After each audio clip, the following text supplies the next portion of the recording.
दोस्तों, आज हम बहुत ही कंट्रोवर्शियल टॉपिक पर बात करने लगे हैं जो आजकल ट्रेंडिंग्स में दी सैटेनिक वर्सेस के नाम से बहुत ही ज़्यादा मशहूर है। चलिए जानते हैं कि इसके पीछे असल कहानी क्या है। इस इशू पर बात करने से पहले मैं चाहता हूं कि आपको इस्लामिक रिसोर्सेज की बेसिक इन्फॉर्मेशन दे दी जाए। इस्लाम में केवल दो ही तरह के रिसोर्सेज ऑथेंटिक माने जाते हैं। नंबर 1 कुरान और नंबर 2 ऑथेंटिक हदीस। वैसे तो हदीस बहुत सी किस्म की होती हैं, जैसे कि सही हदीस, ज़ईफ़ हदीस, मुरसल हदीस, मौदू हदीस, लेकिन सिर्फ सही हदीस ही ऑथेंटिक हदीस होती है। इन दो रिसोर्सेज के अलावा कोई भी रिसोर्स ऑथेंटिक नहीं कहलाएगा, और अगर कोई शख्स इन दो रिसोर्सेज के अलावा किसी तीसरे रिसोर्स को यूज़ करके कोई आर्ग्यूमेंटेशन करना चाहे तो वो एक्सेप्ट नहीं किया जाएगा। चलिए अब बात शुरू करते हैं इस इशू पर, जिसका नाम है दी सैटेनिक वर्सेस। ये कहानी कुछ इस तरह है कि मोहम्मद सल्लल्लाहु अलैहि वसल्लम मक्का शरीफ में सूरतुन नजम की तिलावत कर रहे थे कि तभी जब आयत नंबर 20 पर पहुँचे तो शैतान ने मोहम्मद सल्लल्लाहु अलैहि वसल्लम के मुंह में अपने अल्फाज डाल दिए, जिनमें मुशरिकीन मक्का के बनाए हुए बुतों की पूजा करना अलाउड किया गया। ये बात देखकर मक्का के मुशरिक लोग बहुत खुश हुए। उन सभी मुशरिक लोगों ने मोहम्मद सल्लल्लाहु अलैहि वसल्लम के साथ और मोहम्मद सल्लल्लाहु अलैहि वसल्लम के साथियों के साथ मिलकर इन मूर्तियों की यानी इन बुतों की पूजा शुरू की और इन्हें सजदा किया। फिर कुछ लोग ये क्लेम करते हैं कि ये किसी शैतान की तरफ से नहीं था, बल्कि मोहम्मद सल्लल्लाहु अलैहि वसल्लम ने ऐसा जानबूझकर किया ताकि उनके मक्का वाले मुशरिक लोगों के साथ रिलेशनशिप अच्छे हो जाएं। वो इसलिए कि मोहम्मद सल्लल्लाहु अलैहि वसल्लम और उनके साथियों के साथ मक्का के मुशरिक लोगों ने मुकम्मल तौर पर बाइकाट कर दिया था। ना ही कोई उनसे बातचीत करता था और ना ही उनके साथ कोई किसी किस्म का ट्रेड यानी व्यापार करता था। तो इन लोगों के मुताबिक इस बाइकाट को रोकने के लिए मोहम्मद सल्लल्लाहु अलैहि वसल्लम ने अपने पास से कुछ ऐसी आयात बनाई कि जिनमें इन मुशरिक लोगों के बनाए हुए बुतों की इबादत करना अलाउड किया गया। चलिए देखते हैं कि इस कहानी में कितना सच और कितना झूठ है, क्योंकि हमें हर सुनी सुनाई बात पर यकीन नहीं करना चाहिए, बल्कि खुद सच्चाई की तलाश करनी चाहिए। तो सबसे पहले ये सवाल उठता है कि क्या यह बात कुरान मजीद में है या फिर किसी ऑथेंटिक हदीस में है। तो इसका जवाब है कि ये पूरा वाक़या ना कुरान मजीद में है और ना ही किसी ऑथेंटिक हदीस, इवन के किसी वीक हदीस में भी ऐसा कोई वाक़या बयान नहीं किया गया। तो नेक्स्ट क्वेश्चन है कि अगर कुरान और हदीस में ऐसा कोई वाक़या नहीं है तो इन लोगों ने ये बात कहाँ से बना ली है। तो इसका आंसर ये है कि ये लोग सीरत इब्ने इसहाक और तारीख़ तबरी जैसे रिसोर्सेज को यूज़ करके ये पूरा आर्गुमेंट बनाई फिर रहे हैं। तो अगर ये बात ना कुरान मजीद में है और ना ही कोई ऑथेंटिक हदीस में है तो इनका ये आर्गुमेंट एक्सेप्ट ही नहीं किया जा सकता, क्योंकि तारीख़ तबरी और सीरत इब्ने इसहाक कोई ऑथेंटिक इस्लामिक रिसोर्स है ही नहीं। तारीख़ तबरी के ऑथर ने ये किताब के इंट्रोडक्शन में ये बात लिखी हुई है कि मैं इन सभी वाक़यात के सही या गलत होने की कोई गारंटी नहीं लेता, बल्कि मैंने तो इसी तरह लिख दी हैं, ये सभी वाक़यात इसी तरह लिख दिए हैं जैसा कि मेरे पास पहुँचे हैं। मतलब ये हुआ कि तारीख़ तबरी खुद इस किताब के ऑथर के मुताबिक ऑथेंटिक रिसोर्स नहीं है, तो फिर इसे यूज़ करके इस्लाम के अगेंस्ट कोई आर्गुमेंट बनाना बेवकूफ़ी और पागलपन के अलावा और कुछ भी नहीं है। चलिए अब बात करते हैं सीरत इब्ने इसहाक पर। इस किताब के ऑथर का नाम इब्ने इसहाक था और अर्ली इस्लामिक स्कॉलर्स जैसे कि इमाम मालिक, हिशाम बिन उर्वा और दूसरे स्कॉलर्स के मुताबिक ये शख्स झूठे वाक़यात अपने पास से बना लेता था और इसी वजह से इसे मदीना शरीफ से बाहर निकाल दिया गया था। इमाम अहमद बिन हम्बल रहमतुल्लाह अलैह से इब्ने इसहाक़ के बारे में सवाल किया गया तो आपने फरमाया कि वो अनरिलायबल रिसोर्सेस यूज़ करके वाक़यात बनाए गए हैं और वो ऑथेंटिक नहीं हैं। हदीसों के दूसरे बड़े बड़े इमाम जैसे कि इमाम नसाई, दारक़ुतनी, इब्ने हब्बान वगैरह ने इब्ने हिशाम को अनरिलायबल बताया है। तो अब आप खुद सोचिए कि ऐसे रिसोर्स को यूज़ करके इस्लाम के अगेंस्ट आर्गुमेंट बनाना कितनी बड़ी बेवकूफ़ी वाला काम है। और लोग इस्लाम की नफ़रत में इतने ज़्यादा अंधे हो चुके हैं कि वो नॉन ऑथेंटिक रिसोर्सेज को यूज़ करके इस्लाम के ख़िलाफ़ आर्ग्यूमेंटेशन कर रहे हैं। अगर हम एक सेकंड के लिए मान भी लें कि ये हदीसें और ये वाक़यात बिल्कुल सही हैं, तब भी ये वाक़या बयान करने वाले सिर्फ़ और सिर्फ हज़रत इब्ने अब्बास रज़ी अल्लाह ताला अन्हु हैं। हज़रत इब्ने अब्बास रज़ी अल्लाह ताला अन्हु की पैदाइश 619 ईस्वी में हुई और 622 ईस्वी में मुसलमान मक्का से हिजरत करके मदीना शरीफ चले गए। अब इसमें प्रॉब्लम ये है कि सूरत अन-नजम हिजरत से पहले नाजिल हुई थी, मतलब कि उस वक्त हज़रत इब्ने अब्बास रज़ी अल्लाह ताला अन्हु की उम्र ज़्यादा से ज़्यादा सिर्फ़ 3 साल थी।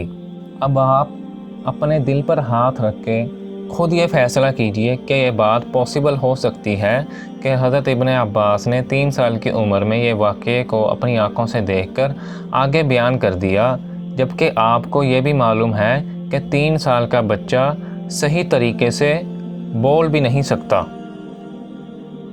अगर ये वाक़या सचमुच में हुआ होता तो हज़रत इब्ने अब्बास रज़ी अल्लाह ताला अन्हु के अलावा कोई दूसरे सहाबी और कोई दूसरे लोग भी इस बात को ज़रूर बयान करते और हज़रत इब्ने अब्बास रज़ी अल्लाह ताला अन्हु के अलावा ये बात किसी और ने बयान नहीं की, जिसका मतलब ये हुआ कि ये बात मनगढ़ंत है।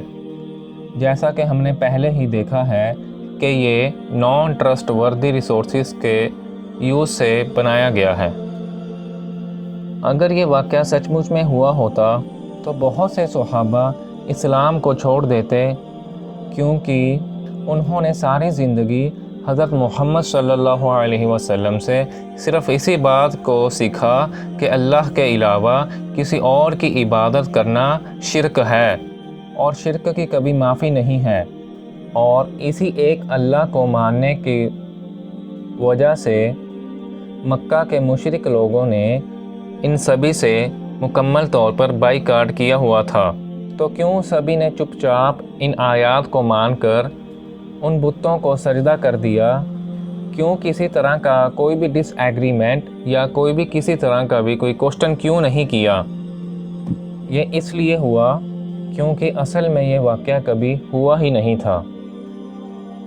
एक और रीज़न कि क्यों ये वाक़या बिल्कुल झूठ है, और वो ये है कि अगर मोहम्मद सल्लल्लाहु अलैहि वसल्लम ने अपने सहाबा को उन बुतों को सजदा करने की परमिशन दे दी थी तो उन्हें मक्का से हिजरत करके मदीना शरीफ क्यों जाना पड़ा?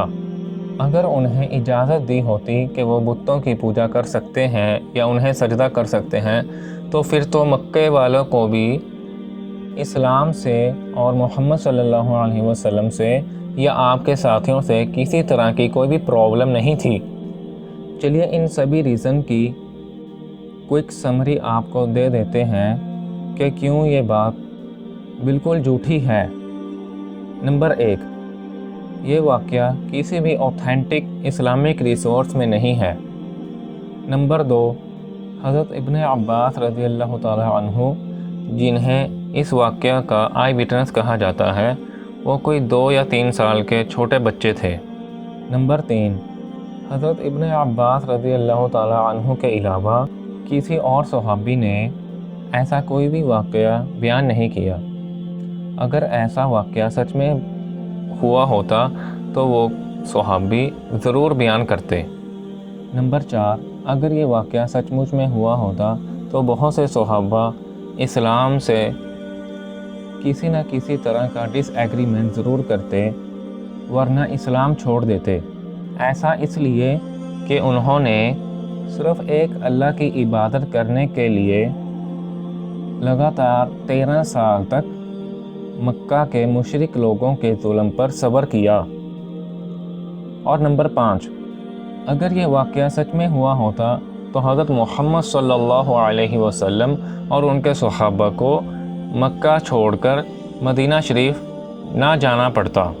چلیے اب اس کے بعد قرآن کا ٹیکسچول انالیسس کرتے ہیں۔ اس واقعے کے مطابق وہ آیت کہ جن میں بتوں کی عبادت کرنے کی پرمیشن دی گئی تھی وہ آیت نمبر 21 کا حصہ تھی، جو 8 سال بعد قرآن پاک سے نکال دی گئی تھی۔ تو اگر وہ آیت نمبر 21 کا حصہ تھی تو یہ پورا پیسج کچھ اس طرح بن جاتا ہے جیسا کہ آپ اپنی اسکرین پر دیکھ سکتے ہیں۔ تو جیسا کہ آپ دیکھ سکتے ہیں کہ اس سیم پیسج کا حصہ جو آیت نمبر 23 ہے، اس میں یہ بات بتائی گئی ہے کہ یہ تینوں بت ایگزسٹ ہی نہیں کرتے اور ان کا کوئی وجود ہی نہیں ہے۔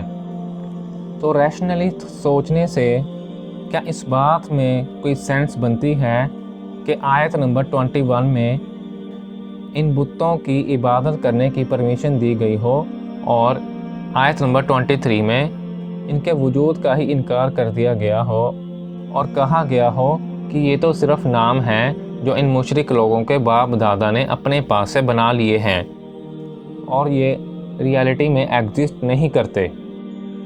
چلیے اب بات کرتے ہیں صحیح بخاری حدیث نمبر 1067 کے بارے میں۔ حضرت عبداللہ بن مسعود رضی اللہ تعالی عنہ بیان کرتے ہیں کہ رسول اللہ صلی اللہ علیہ وسلم نے سورہ نجم کی تلاوت کی۔ آپ نے اور آپ کے ساتھ جتنے لوگ تھے سبھی نے سجدہ کیا۔ اب کچھ لوگ اس حدیث کو اسی واقعہ کے ساتھ جوڑنے کی کوشش کرتے ہیں، جبکہ اس واقعے کے مطابق سجدہ آیت نمبر 21 پر ہوا تھا اور اس حدیث کے مطابق جو سجدہ ہوا ہے وہ آیت نمبر 62 پر ہوا ہے۔ اسی لیے آج تک مسلمانوں پر آیت نمبر 62 کی تلاوت کر کے سجدہ کرنا واجب ہے، اور آیت نمبر 62 کی ٹرانسلیشن کچھ اس طرح ہے کہ اللہ کے لیے سجدہ کرو اور اس کی عبادت کرو۔ اسی لیے رسول اللہ صلی اللہ علیہ وسلم اور آپ کے ساتھ جو لوگ تھے انہوں نے سجدہ کیا۔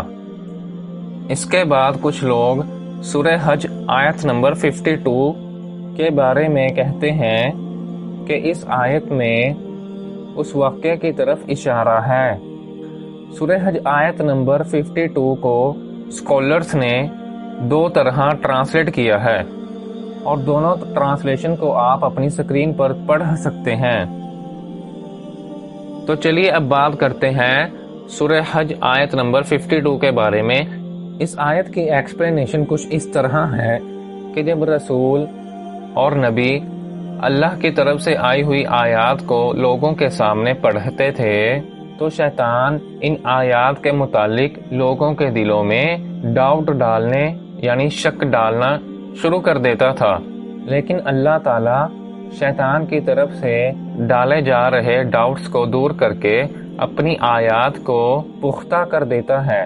فور ایگزامپل قرآن میں ہے کہ لوگ اللہ کے علاوہ جن کی عبادت کرتے ہیں انہیں اللہ تعالیٰ جہنم میں پھینک دے گا۔ تو شیطان اس کے متعلق یہ ڈاؤٹ ڈالنے کی کوشش کرتا ہے کہ لوگ اللہ کے علاوہ تو حضرت عیسیٰ علیہ السلام کی بھی عبادت کرتے ہیں، تو کیا اللہ انہیں بھی جہنم میں پھینک دے گا؟ نعوذ باللہ من ذالک۔ لیکن جب ان آیات کا کانٹیکسٹ چیک کریں گے تو ہمیں معلوم ہوگا کہ وہ آیات بتوں کے بارے میں آئی تھی، یعنی ان مورتیوں کے بارے میں آئی تھی جنہیں لوگ اللہ کے ساتھ شریک کرتے ہیں، یعنی کہ یہ بت اور مورتیاں جہنم کا ایندھن بنیں گے۔ تو اس طرح اللہ تعالی شیطان کی ڈالی ہوئی باتوں کو دور کر کے اپنی آیات کو پختہ یعنی محفوظ کر دیتا ہے۔ اب آخر میں ان سبھی لوگوں کو چیلنج کر رہا ہوں جو یوٹیوب پر بیٹھ کر اس طرح کے نان سینس سے آرگیومنٹ بنا رہے ہیں کہ اپنے آرگیومنٹ کو ثابت کرنے کے لیے کوئی اوتھینٹک اسلامک ریسورس یوز کریں، اور اگر انہیں لگتا ہے کہ وہ بہت سمارٹ ہیں تو ہمارے چینل پر آئیں، ہمارے ساتھ ڈیبیٹ کریں۔ انشاءاللہ ساری دنیا دیکھ لے گی کہ کون کتنا سمارٹ ہے اور کون کتنا سٹوپڈ۔